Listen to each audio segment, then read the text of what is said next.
I also understand that one of the complications is the Europeans, who are very dependent on the Russians for energy supply and business relationships, but they also need to recognize that if Putin is not stopped now, we could find ourselves in a real conflict with Russia down the road. Well, actually, let me jump in right there. Germany, arguably the strongest power in Europe, at least economically. Right. There's been criticism that Angela Merkel and others haven't been aggressive enough. What do you think of that? Do you think Germany's been as aggressive as they should be? I'm quite an admirer of Chancellor Merkel, and I heard her statement when she was with President Obama in Washington. I thought it was a very good statement. But now we need to have tougher sanctions, and I'm afraid at some point this is going to probably have to involve oil and gas. The Russian economy is vulnerable. 80% of Russian exports are in oil, gas, and minerals. People say, well, the Europeans will run out of energy. Well, the Russians will run out of cash before the Europeans run out of energy.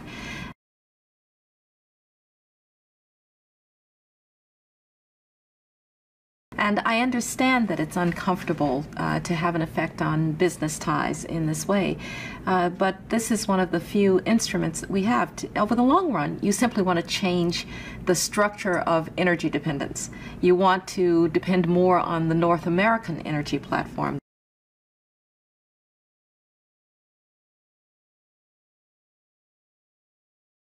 The tremendous bounty of oil and gas that we're finding in North America.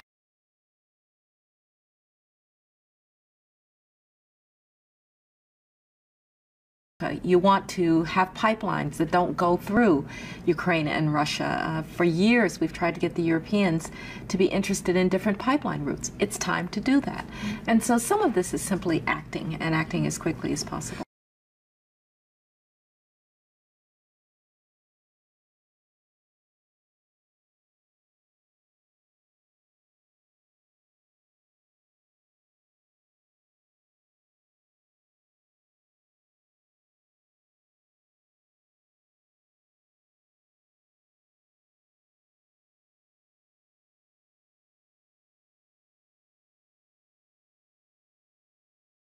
Только что, буквально 3 дня назад, мы с премьером Госсовета Вензибао в Петербурге договорились о том, что мы переходим во взаиморасчетах между собой на национальные валюты, на юань и на рубль.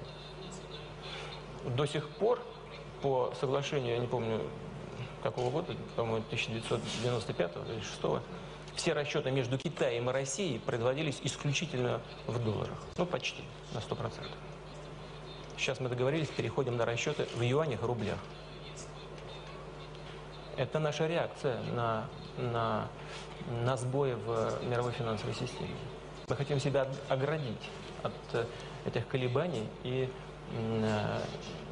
I don't think Russia and China believe they are paying any price at all. Nothing at all for standing up on behalf of the Assad regime. The only way that will change is if every nation represented here directly and urgently makes it clear that Russia and China will pay a price.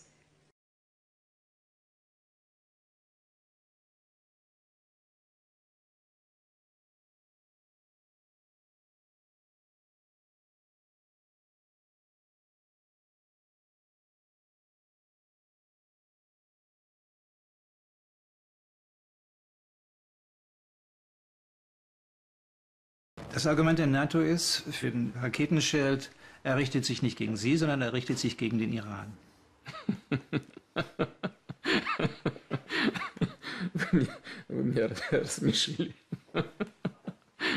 Sie haben mich zum Lachen gebracht. Gott segne Sie. Zum Ende eines Arbeitstages tut es gut. Ich fahre jetzt gut gelaunt heim. Mr. President, the only thing that stops a bad guy with the nuke is a good guy with the nuke.